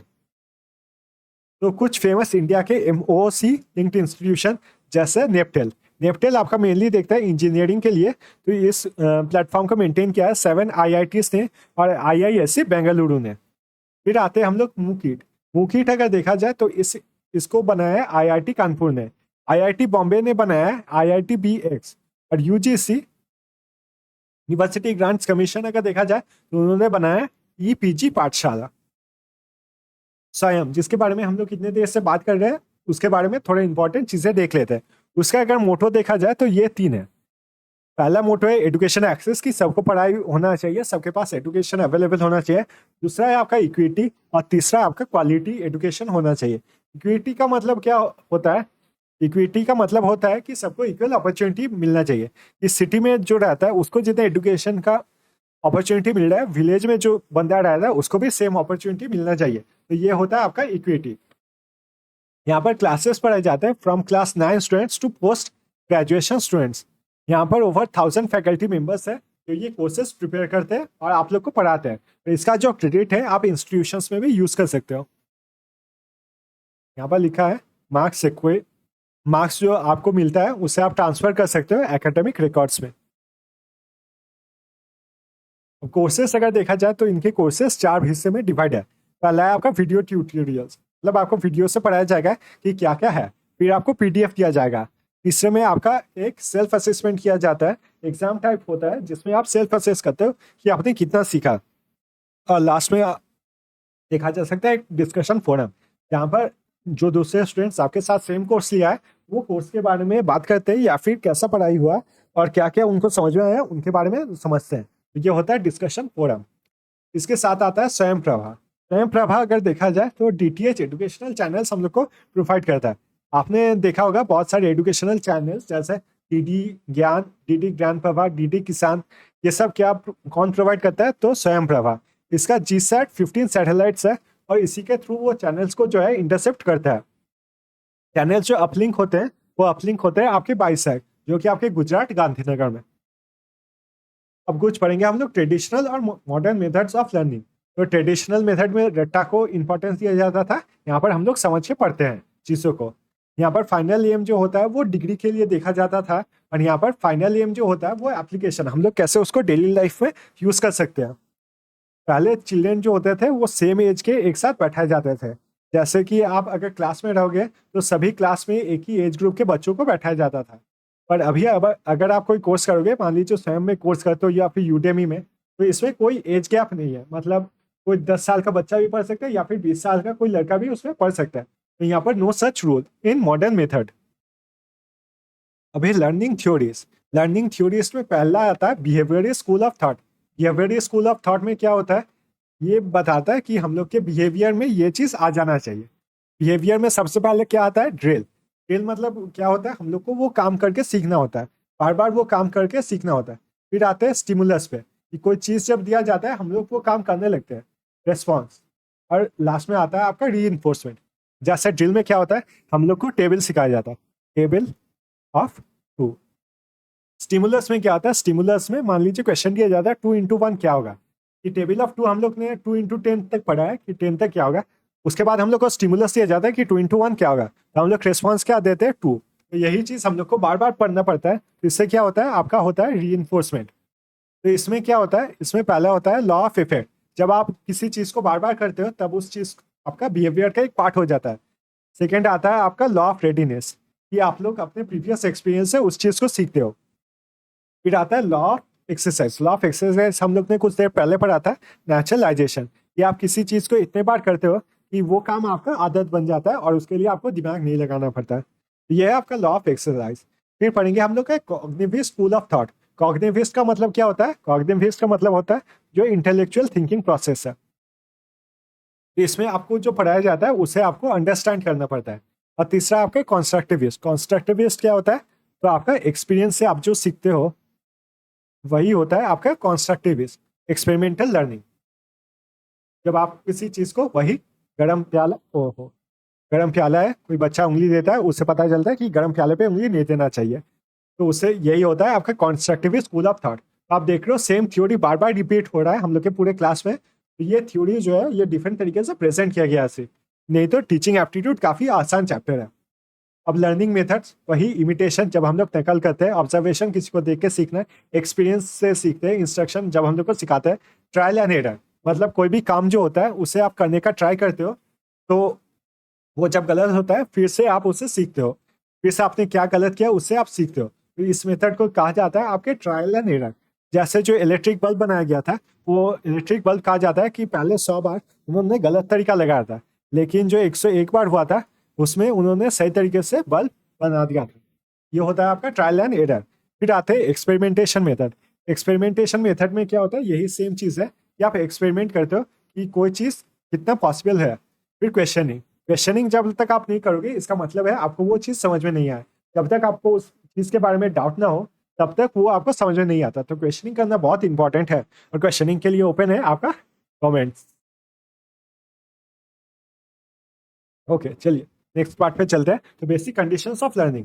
तो बेसिक कंडीशंस ऑफ लर्निंग मतलब एक स्टूडेंट के लिए क्या क्या तैयार होना चाहिए। पहला आपका रेडीनेस, कि एक स्टूडेंट को पता होना चाहिए कि क्या वो पढ़ाई करने वाला है। जैसे आप लोग यूजीसी नेट के लिए पढ़ाई कर रहे हो तो मैं आपको पढ़ा सकता हूँ टीचिंग एप्टीट्यूड के बारे में।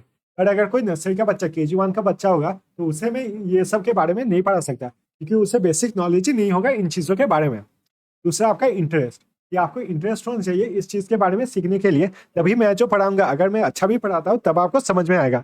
यही होता है आपका इंटरेस्ट। इंटरेस्ट कैसे जगाते हैं, आपका मोटिवेशन। मोटिवेशन दो टाइप के होते हैं। मोटिवेशन एक होता है इंट्रिंसिक, दूसरा होता है एक्सट्रिंसिक। इंट्रिंसिक जो होता है वो होता है आपका इंटरनल, और एक्सट्रिंसिक जो होता है वो होता है आपका एक्सटर्नल। मान लीजिए यूजीसी नेट का जो एग्जाम है, यूजीसी नेट के एग्जाम आपको क्यों पास करना है, तो आपका मन है कि आपको बनना है टीचर। तो ये क्या हो गया आपका इंट्रिंसिक मोटिवेशन। एक्सट्रिंसिक मोटिवेशन क्या हो गया, मान लीजिए आपको बताया गया कि यूजीसी नेट अगर आप पास करोगे तो उसके बाद आपको दिया जाएगा एक मोबाइल, तो इसलिए आप यूजीसी नेट का एग्जाम जो है वो उसे पास करना चाहते हो। तो ये क्या हो जाएगा, एक्सट्रिंसिक मोटिवेशन। अब देखेंगे हम लोग लर्नर्स रिस्पॉन्स। तो लर्नर कैसे रिस्पॉन्स देते हैं, तो आपको पता चलता है कि टीचिंग जो है आप सही तरीके से करते हो। पहला है आपका प्रॉम्प्टिंग। प्रॉम्प्टिंग का मतलब क्या हुआ, स्टूडेंट अगर कोई आंसर दे रहे हैं और उसको बीच में डाउट है तो आपको बीच में चीज़ें बता देनी चाहिए, ताकि उसका जो कॉन्फिडेंस है वो बढ़ पाए और उसको पता चले कि वो सही आंसर दे रहा है। फिर आते हैं हम लोग रीडायरेक्शन में। रीडायरेक्शन का मतलब क्या होता है, स्टूडेंट मान लीजिए कोई आंसर दे रहा है और आंसर जो है वो सही तरीके से नहीं जा रहा, तो आपको रीडायरेक्ट करना चाहिए कि इस टॉपिक के बारे में नहीं, तुम इस टॉपिक के बारे में बात करो। तो ये होता है आपका रीडायरेक्शन। फिर आता है इंक्रीज क्रिटिकल नॉलेज। तो इसमें बहुत इंपॉर्टेंट है कि क्लास में जब आप आंसर दे, आप कुछ पढ़ा रहे हो और क्वेश्चन पूछ रहे हो, तो क्वेश्चन पूछने के बाद आपको ये बात करना चाहिए कि आप लोग इस बारे में सोचिए। अब मुझे ये नहीं चाहिए कि सही आंसर हो या फिर गलत आंसर हो, आप इस चीज़ के बारे में सोचिए, क्रिटिकली एनालाइज कीजिए और फिर मुझे आंसर दीजिए, चाहे वो गलत हो या फिर सही।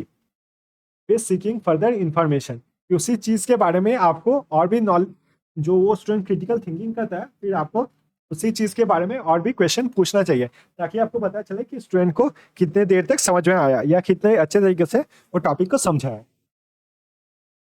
फिर हम लोग देखेंगे लर्निंग एनवायरनमेंट। लर्निंग एनवायरनमेंट अगर देखा जाए तो 3 टाइप के होते हैं। मैं इनके ऊपर ज़्यादा बात नहीं करूंगा। फॉर्मल, जो हम लोग ने पढ़ा था, नॉन फॉर्मल, जैसे कि आप जू बोटानिकल गार्डन में जाते हो तो आपको नॉन फॉर्मल टीचिंग होता है। और फिर होता है आपका इनफॉर्मल वर्क, नहीं होगा ये इनफॉर्मल वर्क नहीं होगा, ये होगा इनफॉर्मल लर्निंग,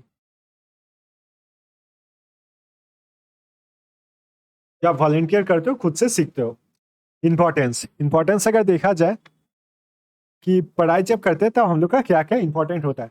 पहला आता है हम लोग का फिजिकल एनवायरनमेंट, जैसे हम लोग का सराउंडिंग कैसा है, जैसे कि चेयर कैसे है, क्लास में टेबल कैसा है, चेयर साफ है, टेबल क्लासरूम साफ है कि नहीं, ब्लैक बोर्ड आपका साफ है कि नहीं, तो ये सब हो जाता है आपका फिजिकल एनवायरनमेंट। फिर आता है साइकोलॉजिकल एनवायरनमेंट, कि हम लोग के दिमाग में कोई टेंशन है कि नहीं, हम लोग को उस चीज़ के बारे में इंटरेस्ट है कि नहीं, ये सब हो जाता है हम लोग का साइकोलॉजिकल एनवायरनमेंट। तीसरा आता है आपका सोशल एनवायरनमेंट, कि आपके दोस्त कैसे हैं, आपके टीचर्स कैसे हैं, आपके टीचर्स आपको ज़्यादा डांटते हैं कि नहीं, ये सब हो जाता है आपका सोशल एनवायरनमेंट। फिर आता है आपका मोटिवेशनल क्लाइमेट, कि सही आंसर देने पे आप गुड बोला जाता है कि नहीं, आपको पढ़ाई अच्छे तरीके से करने पर मोटिवेशन दिया जाता है कि नहीं, ये सब होता है मोटिवेशनल क्लाइमेट। और लास्ट में आता है अंडरस्टैंडिंग डिफरेंसेस, कि हर एक स्टूडेंट अलग होते हैं, उन्हें अलग तरीके से हैंडल करना चाहिए। अब आते हैं हम लोग लर्नर कैरेक्टरिस्टिक्स पे। एक सेकंड।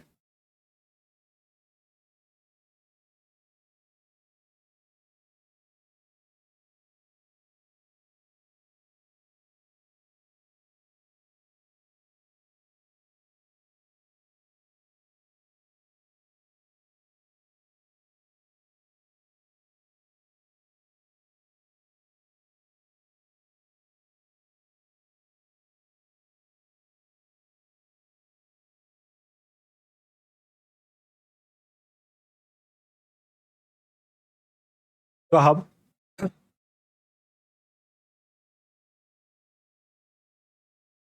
तो अभी हम लोग बात करेंगे लर्नर्स कैरेक्टरिस्टिक पे।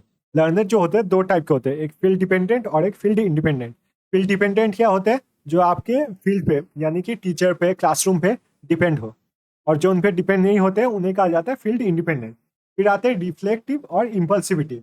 आप देखोगे, आप क्वेश्चन पूछोगे अगर क्लास में, तो कोई सबसे पहले हाथ उठा देता है, इसे का क्या बोला जाता है, आपका इम्पल्सिविटी, कि आपको आंसर आए कि ना आए, आप पहले से आंसर देने के लिए उठ जाते हो। फिर रिफ्लेक्टिव क्या होते हैं, जो मतलब थोड़ी देर से हाथ उठाते हैं, जो क्वेश्चंस के बारे में सोचते हैं, फिर क्या आंसर हो सकता है उसके बारे में सोचते हैं, तो इसे कहा जाता है रिफ्लेक्टिविटी। क्लासरूम बेस्ड लर्निंग अगर कहा जाए तो 3 तरीके से हो सकते हैं। पहले आपका विजुअल लर्नर, जो कुछ देख के पढ़ाई करते हैं। फिर आते हैं आपके ऑडिटरी लर्नर्स, और तीसरे आपके मोटर लर्नर्स। तो विजुअल लर्नर्स क्या होते हैं, विजुअल लर्नर्स देख के पढ़ाई करते हैं, जैसे ब्लैक बोर्ड में क्या लिखा गया है, टीचर्स ने क्या क्या पढ़ाया है, क्या चार्ट्स है, तो ये होते हैं विजुअल लर्नर्स। ऑडिटरी लर्नर्स क्या होते हैं, जो सुन के पढ़ाई करते हैं। वहां पर मोटर लर्नर्स क्या होते हैं, जो वो काम करके सीखते हैं। जैसे मान लीजिए आप किसी नाटक में काम कर रहे हैं, तो उस नाटक के बारे में आपको अच्छे से एडुकेशन रिसीव होगा, तो वो कहा जाता है आपका मोटर लर्नर।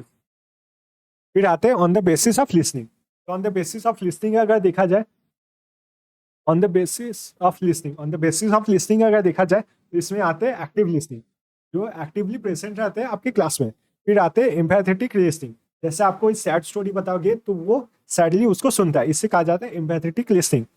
फिर आता है इवैल्यूएटिव लिसनिंग, मतलब वो आपके बात को इसलिए सुनता है ताकि वो आपके बात में गलती निकाल पाए, जैसे कि आपका किया जाता है डिबेट्स में। फिर आता है अप्रिशिएटिव लिसनिंग, ये किसी चीज़ को अप्रिशिएट करने के लिए हम लोग जब सुनते हैं, जैसे कॉमेडियंस का जब हम लोग शोज देखने जाते हैं, या फिर जो सिंगर्स के शोज देखने जाते हैं, तो वहां पर क्या होता है, वहां पर करते हैं हम लोग अप्रिशिएटिव लिसनिंग। फिर आते हैं हम लोग on the basis of thinking. On the basis of thinking अगर देखें, तो यहाँ पर आता है reflective thinking. The basis of thinking अगर देखा जाए, तो सबसे पहले आता है रिफ्लेक्टिव थिंकिंग। रिफ्लेक्टिव थिंकिंग क्या है, किसी चीज के बारे में हम लोग समझते हैं फिर उसे डीपली अंडरस्टैंड करते हैं। रिफ्लेक्टिव थिंकिंग कौन करते हैं? स्टूडेंट्स। फिर आते हैं क्रिएटिव थिंकर्स। क्रिएटिव थिंकर्स कौन है? जैसे आर्टिस्ट, पेंटर्स, किसी चीज को वो देखते हैं फिर अपने आर्ट के थ्रू उसको एक्सप्रेस करते हैं। फिर आते हैं प्रैक्टिकल थिंकर्स। प्रैक्टिकल थिंकर्स होते हैं बिजनेसमैन। जैसे कोई प्रॉब्लम्स वो लोग देखते हैं उसके कैसे सॉल्यूशन करना है, तो ये होता है आपका प्रैक्टिकल थिंकर्स। फिर आते हैं कॉन्सेप्चुअल थिंकर्स। कॉन्सेप्चुअल थिंकर्स कौन होते हैं? एंटरप्रेन्योर। जैसे जिस आदमी ने या फिर औरत ने सबसे पहले टायर्स बनाए, उसने डिसाइड किया कि उसके सरफेसेस जो है उससे रफ करना होगा। किस कॉन्सेप्ट पे बेसिस करके उसने बनाया? तो फिर उसने कॉन्सेप्ट जो है जिस पे बेसिस करके बनाया वो है आपका फ्रिक्शन। तो ये होते हैं कॉन्सेप्चुअल थिंकर्स। फिर आएंगे हम लोग एडोलेसेंस लर्नर। तो एडोलेसेंस लर्नर अगर देखा जाए तो 4 पार्ट में डिवाइड किया जाता है। पहला आपका अर्ली एडोलेसेंस, जहाँ पर आप अर्ली एडोलेसेंस जहाँ पर आप स्टार्टिंग रहता है एडोलेसेंस स्टेज का, मतलब आप स्टार्ट करते हो। ये होता है 10 to 12 years ऑफ एज। इसमें आप लोग देख सकते हो कि हाइट जो है वो हम लोग का बढ़ जाता है और यहाँ पर हम लोग का न्यू डिमांड होता है कि हम लोग को अकेला रहना ज़्यादा पसंद होता है। फिर आता है मिडिल एडोलेसेंस। मिडिल एडोलेसेंस आपका 12 to 16 years पर होता है। यहाँ पर हम लोग का इंटरनल डेवलपमेंट होता है और जेनेटिक चेंजेस भी होते हैं। तो ये होता है आपका मिडिल एडोलेसेंस। फिर आता है आपका लेट एडोलेसेंस। लेट एडोलेसेंस कब होता है? From the age of 16 to 18। यहाँ पर मेनली हम लोग करियर पे देखते हैं और यहाँ पर हम लोग इंपॉर्टेंस समझते हैं कि हम लोग के लिए फैमिली कितना ज़्यादा इंपॉर्टेंट है। फिर एकेडमिक अचीवमेंट्स अगर एडोलेसेंस का देखा जाए तो यहाँ पर एडोलेसेंस जो होते हैं they are dependent on the teachers. Adolescence अगर देखा जाए जो 10 साल की उम्र से होता है तो वो उससे पहले भी एजुकेशन रिसीव कर चुका है और अभी जो एजुकेशन रिसीव करता है वो add on to old information. यहाँ पर हम लोग का गोल काफ़ी क्लियर होता है कि हम लोग को लाइफ में क्या करना है, हम लोग क्या करना चाहते हैं, और यहीं से स्टार्ट होता है आपका रिफ्लेक्टिव थिंकिंग। फिर आते हैं इमोशनल चेंजेस। तो एडोलेसेंस में काफ़ी सारे इमोशनल चेंजेस आते हैं, जैसे कि कोई लर्नर अगर स्ट्रेस होगा तो वो चाह के भी पढ़ाई में अच्छे से परफॉर्म नहीं कर पाएगा। यहाँ पर काफ़ी मूड स्विंग्स होते हैं। ये सिर्फ यंग गर्ल्स नहीं, बॉयज़ के भी होते हैं, जहाँ पर वो जल्दी से गुस्सा और जल्दी से शांत भी हो जाता है। और फिर हम लोग का एक अंतरात्मा भी बनता है यहाँ पर, कि हम लोग को पता चलता है कि कौन सा काम सही है या फिर कौन सा काम गलत है। Piaget's theory of cognitive development. पियाजे ने 4 डेवलपमेंटल स्टेज दिए थे जहाँ पर हम लोग का कॉग्निटिव जो ब्रेन है वो डेवलप करता है। तो पहला स्टार्टिंग में आता है हम लोग का सेंसरी पीरियड। ये हम लोग का जब जन्म होता है और हम लोग बिल्कुल अपने बचपन में होते हैं। यहाँ पर हम लोग जो अपने 5 सेंसेस होते हैं, जैसे हम लोग क्या देखते हैं, क्या स्मेल करते हैं, क्या टच करते हैं, ये सब हम लोग स्टार्टिंग में सीखते हैं। तो ये सब होता है आपका सेंसरी पीरियड। सेकेंड अगर देखा जाए तो ये होता है आपका प्री ऑपरेशनल पीरियड। ये चलता है आपके 2 साल की उम्र से 7 साल की उम्र तक। तो यहाँ पर आपका बच्चों का इमेजिनेशन बहुत स्ट्रांग होता है, जहाँ पर वो इमेजिनरी फ्रेंड्स बनाते हैं, इमेजिनरी सिचुएशंस बनाते हैं, स्टोरीज बनाते हैं और वो काफ़ी क्वेश्चंस पूछते हैं कि चांद इतना दूर क्यों है, अर्थ गोल क्यों है। तो ऐसे बहुत सारे क्वेश्चंस पूछते हैं। इसे कहा जाता है प्री ऑपरेशनल पीरियड। फिर आते हैं हम लोग concrete operational period. Concrete operational period क्या होता है? From 7 to 11 years। इसमें हम लोग आस्ते आस्ते चीज़ों को समझने लगते हैं कि कौन चीज़ कैसे हो रहा है। जैसे सूरज जो है वो सूरज सुबह को क्यों उठता है, अर्थ जो है अर्थ राउंड क्यों होता है। तो आस्ते आस्ते हम लोग जो कॉन्सेप्ट है उनको समझने लगते हैं। फिर आते हैं formal operational period. Formal operational period होता है 11 to 15 years। इसमें हम लोग का मैच्योरिटी जो है फुल स्टेज पे पहुंच जाता है और यही जो है हम लोग का ब्रेन जो है डेवलप करना बहुत जन के लिए बंद कर देता है। फिर हम लोग पढ़ेंगे एडल्ट लर्नर्स। तो एडल्ट लर्नर्स हम लोग ने पहले ही पढ़ा था, एंड्रोकॉगी करते हैं, जहाँ पर वो टीचर पे डिपेंडेंट नहीं होते हैं और स्टूडेंट्स डिसाइड करते हैं कि उन्हें क्या पढ़ना है। तो उसे क्या कहा जाता था? एंड्रोकॉगी। तो यहाँ पर लर्नर इंडिपेंडेंट होते हैं। लर्नर जो पढ़ते हैं वो रेलिवेंट होना चाहिए लाइफ के साथ। जैसे इंजीनियरिंग पढ़ते हैं, फिर मेडिकल स्टूडेंट्स डॉक्टर्स के बारे में पढ़ते हैं। सेल्फ मोटिवेटेड कि उनको फ्यूचर में क्या बनना है। इनफॉर्मल क्लासेस होते हैं और ये फ्लेक्सिबल होते हैं। एजुकेशनल टेक्नोलॉजी आपका अगर बताया जाए तो 2 तरीके के होते हैं, एक होता है हार्डवेयर, एक होता है सॉफ्टवेयर। हार्डवेयर में क्या होता है? जैसे आपका लैपटॉप हो गया, कंप्यूटर हो गया, कीबोर्ड हो गया, इन सब से हम लोग एजुकेशन रिसीव करते हैं। तो ये हो गया hardware educational technology. Software approach क्या हो गया? सॉफ्टवेयर में जैसे हम लोग मैसिव ओपन ऑनलाइन कोर्सेज को यूज़ करते हैं, डिफरेंट टाइप्स ऑफ ऐप्स को यूज़ करते हैं, तो ये क्या हो गया हम लोग का सॉफ्टवेयर। फिर आ गया audio visual instructional facility. Audio visual instructional facility क्या होता है? जिसमें हम लोग ऑडियो और वीडियो दोनों को यूज़ करते हैं इंस्ट्रक्शनल पास ऑन करने के लिए। जैसे आप ये जो क्लास देख रहे हैं इसमें आप लोग सुन भी पा रहे हो कि मैं क्या बता रहा हूँ, और आप वीडियो भी देख पा रहे हो कि क्या पीपीटी पे प्रेजेंट किया जा रहा है। तो ये हो गया ऑडियो विजुअल इंस्ट्रक्शनल फैसिलिटी। इसमें आते हैं projected visual instructional facility, slide, handheld projector, video projector, opaque projector. तो ये सब आप देख सकते हो audio visual instructional facilities. Non projected visual instructional facilities, तो यहाँ पर आपका प्रोजेक्शन नहीं किया जाता। एक नॉर्मली जो ये आप लोग समझ सकते हो कि विदाउट द मॉडर्न टेक्नोलॉजी जो यूज़ किया जा सकता है, जैसे आपका यूज़ होता है charts, flash card, poster, picture, graph, map, diagrams. फिर आपके different types of display board होता है, जैसे होता है आपका black board, white board, bulletin board. Bulletin board में आपका दिया जाता है कि टॉप न्यूज़ेस क्या क्या है। फिर आपका आता है फ्लैनेल बोर्ड। फ्लैनेल बोर्ड आप देख सकते हो, ये वाला है फ्लैनेल बोर्ड। यहाँ पर आपके हुक्स होते हैं और इन हुक्स में अगर इंपॉर्टेंट कुछ चीज़ें होंगे नोटिस करने वाले तो उन्हें लगाया जाता है। फिर आता है आपका magnetic board, peg board, 3D models और स्पेसिमेन। फिर आते हैं हम लोग ऑडियो इंस्ट्रक्शनल फैसिलिटी में। ऑडियो इंस्ट्रक्शनल फैसिलिटी जो खाली हम लोग सुन सकते हैं, इसमें आता है रेडियो, जिसमें आ सकता है ज्ञानवाणी चैनल्स होते हैं जिसे हम सुन सकते हैं और ज्ञान पा सकते हैं। तो इसमें आता है आपका रेडियो। फिर आता है आपका different types of podcast, recording, आप रिकॉर्डेड करके फिर ऑडियो बुक सुन सकते हो, digital audio player, mobile, television. तो ये सब क्या है ऑडियो इंस्ट्रक्शनल फैसिलिटी। इसमें मुझे नहीं लगता मोबाइल और टेलीविजन आएगा, ये दोनों नहीं आएगा। हाँ, मोबाइल आ सकता है कि मोबाइल पे अगर सिर्फ आप रेडियो सुनो तो। Activity instructional facility. Activity instructional facility मतलब क्या होता है, हम लोग जब कोई काम करके कुछ चीज़ें सीखते हैं, जैसे कि फील्ड ट्रिप्स, कहीं पे हम लोग को इंडस्ट्रीज में ले जाया जाता है कि इंडस्ट्रीज में कैसे काम करते हैं, तो कहा जाता है फील्ड ट्रिप्स। फिर आपका एक्सपेरिमेंटेशन, ड्रामेटिक्स। फिर आता है आपका प्रोग्राम इंस्ट्रक्शन, जहाँ पर आप स्क्रीन पे टच करना पड़ता है कि आपका सही आंसर क्या है, उसके बाद इंस्ट्रक्शन आपका आगे प्रोसीड किया जाता है। तो ये एक्टिविटी इंस्ट्रक्शनल फैसिलिटी। फिर कोन ऑफ एक्सपीरियंस। तो कोन ऑफ एक्सपीरियंस जो है एडगर डेल ने दिया था 1960s में। उन्होंने बोला था कि हम लोग पढ़ के ज़्यादा कुछ नहीं सीख सकते, पर हम लोग जब वो कोई काम करते हैं तब उसे अच्छी तरीके से सीख सकते हैं। यहाँ पर उन्होंने दिया है कोन ऑफ एक्सपीरियंस। यहाँ पर उन्होंने दिया है कोन ऑफ एक्सपीरियंस। तो यहाँ पर उन्होंने क्या बताया कि हम लोग सिर्फ 10% सीख सकते हैं जो हम लोग पढ़ते हैं, 20% सीखते हैं जो हम लोग सुनते हैं, 30% सीख सकते हैं जो हम लोग देखते हैं, 50% सीख सकते हैं जो हम लोग देखते हैं और सुन सकते हैं, 70% इसलिए बोला जाता है कि आप लोग जब भी पढ़ाई करो तब आप इंपॉर्टेंट चीज़ें जो है वो नोट करके लिखो।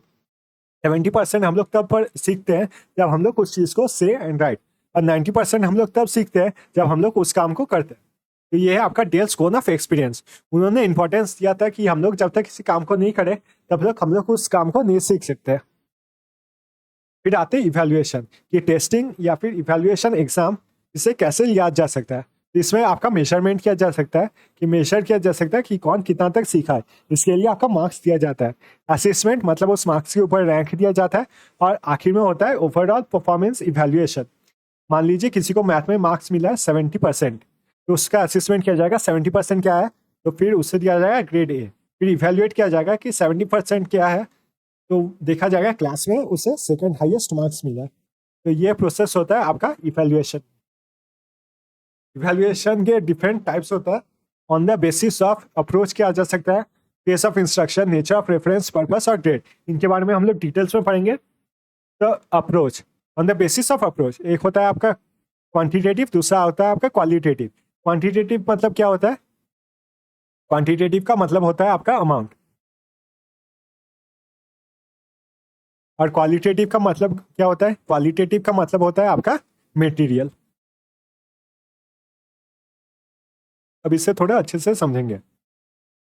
देखिए, हम लोग जब भी अमाउंट के बारे में बात करते हैं क्वांटिटेटिव टेक्निक में क्या होता है, आपका एग्जाम जो लिया जाता है वो एमसीक्यू टाइप से एग्जाम लिया जाता है, या फिर ऑब्जेक्टिव टाइप, जहाँ पर आपको 4 क्वेश्चन दिया जा सकता है और 4 ऑप्शंस देते हैं, और 4 ऑप्शन में से आपको जो सही आंसर लगता है उसको टिक करना है। तो एक ऑप्शन आपका सही होता है और बाकी ऑप्शंस आपके गलत होते हैं। तो इसमें हो सकता है आपका आंसर सही हो या फिर गलत हो। तो इसके बाद आपको मार्क्स दिए जाते हैं कि आपके कितने आंसर सही हुए हैं। तो ये होता है आपका क्वांटिटेटिव। क्वालिटेटिव में क्या होता है, आपके मटेरियल पे ज़्यादा देखा जाता है। क्वालिटेटिव में आपका सब्जेक्टिव होता है, जैसे हम लोग को लॉन्ग फॉर्मेट आंसर लिखना पड़ता है या फिर डिस्क्रिप्टिव आंसर, जहाँ पर हम लोग का हैंड राइटिंग देखा जाता है। फिर आपका मटेरियल क्या, स्टडी मटेरियल क्या क्या उसने पढ़ा है उसको देखा जाता है। फिर आपका अरेंजमेंट देखा जाता है। इसे कहा जाता है आपका क्वालिटेटिव टेक्निक्स। इसे कहा जाता है आपका क्वालिटेटिव टेक्निक्स, यहाँ पर ओवरऑल क्वालिटी देखा जाता है, ना कि सिर्फ एक चीज को। तो आई होप आपको ये समझ में आ गया। क्वांटिटी में अमाउंट देखा जाता है, क्वालिटेटिव में आपका मटेरियल देखा जाता है। फिर on the basis of phase of instruction, कि आपको इंस्ट्रक्शन किस टाइम पे मिल रहा है, उस पर बेसिस करके जो एग्जाम लिया जाता है। तो पहला है आपका प्लेसमेंट। आपका जब स्टार्टिंग होता है एंट्री लेवल पे आपको एक एग्जाम देना पड़ता है। जैसे इंजीनियरिंग कॉलेज, मेडिकल कॉलेज में एंट्री से पहले आपको एग्जाम देना पड़ता है, या फिर पीएचडी में आपको एक एग्जाम देना पड़ता है यूजीसी नेट का। तो ये होता है प्लेसमेंट। सेकंड में आता है हम लोग फॉर्मेटिव। जब आपको पढ़ाया गया है और आपको पढ़ाई में कितना समझ में आया है, तब लिया जाता है आपका फॉर्मेटिव एग्जाम। फॉर्मेटिव एग्जाम ज़्यादातर आपके इंस्टीट्यूशंस में इंटरनल एग्जाम्स लिया जाता है, जैसे आपका 25 मार्क्स का या 30 मार्क्स फॉर्मेटिव एग्जाम। फिर होता है आपका डायग्नोस्टिक एग्जाम। डायग्नोस्टिक एग्जाम देखा जाता है ताकि समझ में आए कि स्टूडेंट को क्या प्रॉब्लम है, इसके लिए लिया जाता है डायग्नोस्टिक एग्जाम। ये एक सब्जेक्ट पर आपका मान लीजिए 10 यूनिट्स पढ़ा दिया गया, फिर आपका डायग्नोस्टिक एग्जाम लिया गया। वहाँ पर आप देख रहे हैं कि यूनिट 7 के जो है उनके ऑप्शंस आपको नहीं बन रहे, तो ये हो गया आपका डायग्नोस्टिक एग्जाम। आखिर में आता है आपका समेटिव एग्जाम। ये जो सेमेस्टर एंड एग्जाम होता है, जो 100 मार्क्स का एग्जाम लिया जाता है, वो होता है आपका समेटिव एग्जाम। मान लीजिए आपके 10 यूनिट्स के जो एग्जाम एक साथ लिए जाएंगे, उसे कहा जाएगा समेटिव एग्जाम। फिर आता है on the basis of nature of reference. On the basis of reference अगर देखा जाए तो दो तरीके होते हैं, एक होता है आपका क्राइटेरिया बेस्ड और दूसरा होता है आपका नॉर्म बेस्ड। तो क्राइटेरिया बेस्ड रेफरेंस अगर देखा जाए तो ये सिर्फ आपके साथ कंपटीशन होता है, सेल्फ के साथ। जैसे मैथ में मुझे कितना मार्क्स मिला है, तो मैथ में मुझे मिला है 70 मार्क्स। और नॉर्म रेफरेंस में क्या होता है, सभी के साथ आपको कंपेयर किया जाता है। नॉर्म रेफरेंस में क्या होगा, उसे मैथ में 70 मार्क्स मिला है तो वो है आपका second highest marks in math. आपका आई होप ये समझ में आ गया। क्राइटेरियन रेफरेंस इंडिविजुअल बेसिस पे देखा जाता है, नॉर्म रेफरेंस सभी के ऊपर देखा जाता है। फिर देखेंगे on the basis of purpose, तो किस कारण से हम लोग ले रहे हैं। Diagnostic test. डायग्नोस्टिक टेस्ट क्या होता है हम लोग ने अभी, ताकि हम लोग प्रॉब्लम को समझ पाए। फिर आते हैं एप्टीट्यूड टेस्ट। एप्टीट्यूड टेस्ट किसी काम को करने से पहले, जैसे बैंकिंग में देखा जाता है आपका मैथमेटिकल एप्टीट्यूड। बैंकिंग एग्जाम आप देंगे तो वहाँ पर देना पड़ता है mathematical aptitude.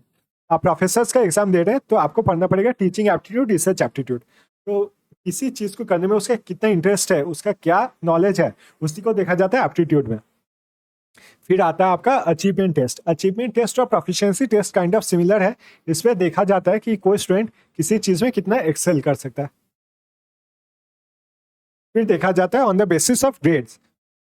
On the basis of grades अगर देखा जाए तो यहाँ पर डायरेक्ट क्या होता है, डायरेक्ट होता है आपका, देखिए डायरेक्ट ग्रेडिंग है, मैथ में कितना मार्क्स मिला, 70% मार्क्स मिला। और इनडायरेक्ट ग्रेडिंग का मतलब क्या हुआ, इनडायरेक्ट ग्रेडिंग का मतलब हुआ कि इसे A+ मार्क्स मिला है इन मैथमेटिक्स। मान लीजिए उसको A मिला है मैथमेटिक्स में क्योंकि उसने लाया 70। अगर वो लाता 50 तो उससे मिलता B। अगर वो लाता 30, सॉरी 30 तो फेल हो जाएगा, 40 तो उससे मिलता C। तो ये ABC जो है ये सब क्या है, इनडायरेक्ट ग्रेडिंग। ये ABC मेरे हो गए इनडायरेक्ट ग्रेडिंग, और ये 70, 50, 40 जो है ये मेरे हो गए डायरेक्ट ग्रेडिंग। अभी इनडायरेक्ट ग्रेडिंग जो होते हैं वो दो टाइप के होते हैं, एक होता है एब्सोल्यूट ग्रेडिंग और एक होता है आपका रिलेटिव ग्रेडिंग। एब्सोल्यूट ग्रेडिंग में क्या होता है, एब्सोल्यूट ग्रेडिंग में होता है आपका सेल्फ। और रिलेटिव ग्रेडिंग में क्या होता है, रिलेटिव ग्रेडिंग में किया जाता है आपका compare to the other students. अब जो न्यू सिस्टम है वो है आपका choice based credit system. New education policy के साथ आया चॉइस बेस्ड क्रेडिट सिस्टम। इसमें आप अपने मर्जी से सब्जेक्ट चूज कर सकते हो कि आपको किस में पढ़ाई करना है। इसमें क्या रहता है आपका कोर कोर्स, जिसमें आप मेनली पढ़ाई करना चाहते हो। मान लीजिए आप मेनली इंग्लिश में पढ़ाई करना चाहते हो, मेनली आपको पढ़ाई करना है इंग्लिश लिटरेचर में। फिर आप इलेक्टिव कोर्स चूज कर सकते हो जो कि रिलेट होना चाहिए तो इंग्लिश लिटरेचर। मान लीजिए आप मेडिवल पोइट्री के बारे में पढ़ते हो तो this is related to English literature. फिर आते हैं हम लोग जेनेरिक इलेक्टिव कोर्स में। जेनेरिक इलेक्टिव कोर्स में क्या हुआ, आप दूसरा कोई सब्जेक्ट पढ़ सकते हो। जैसे मान लीजिए आपको ड्रामा के बारे में पढ़ना है, फिर उसके बारे में आपको प्रोजेक्ट करना होता है और एक कोर्स करना होता है कि आपको पता चल सके कि एबिलिटी आपका कितना इनहेंस हुआ है उस पढ़ाई से। फिर लास्ट में आते हैं हम लोग करिकुलम। करिकुलम और सिलेबस में डिफरेंस क्या है। सिलेबस में आपका सिर्फ स्टडी क्या क्या करना है वो बता दिया जाता है, और करिकुलम में क्या होता है, आपका एक्टिविटी प्लस स्टडी। मान लीजिए करिकुलम जो है, सिलेबस जो है, उसमें बता दिया गया आपके सेमेस्टर वाइज एग्जाम कब होंगे, सेमेस्टर में आपको क्या क्या स्टडी करना होगा। यहाँ पर क्या होता है, यहाँ पर आपके करिकुलम में दिया जाएगा आपको क्या प्रोजेक्ट करना है, आपके फील्ड विजिट क्या होंगे, आपके एग्जाम्स कब होंगे, आपको क्या स्टडी करना है, आपका ट्रेनिंग कब होगा। ये सब होता है आपका करिकुलम। तो करिकुलम होता है आपका ओवरऑल टाइप्स ऑफ करिकुलम। एक होता है सब्जेक्ट बेस्ड, सब्जेक्ट सेंटर, जहाँ पर सिर्फ सब्जेक्ट के बारे में बताया जाता है। फिर आता है बिहेवियरिस्ट करिकुलम, हमारे बिहेवियर में इंप्रूवमेंट लाने के लिए, जैसे फील्ड। फिर आपका हो गया ट्रेनिंग, ये सब आपके बिहेवियर में इंप्रूव करने के लिए। तो ये हो गया बिहेवियरिस्ट करिकुलम। फिर आते हैं learner centred curriculum. Learner centred curriculum क्या होता है कि आपको क्या क्या प्रोजेक्ट करना होता है और हम लोग लर्नर पे ज्यादा फोकस कब कब दे रहे हैं। ये हो गया लर्नर सेंटर्ड करिकुलम। तो थैंक यू सो मच ये वीडियो देखने के लिए। आई होप आप लोग को ये वीडियो अच्छा लगा है, और अच्छा लगा हो तो काइंडली इसे लाइक कीजिएगा। थैंक यू सो मच ये वीडियो देखने के लिए, और हम लोग मिलेंगे अगले वीडियो में।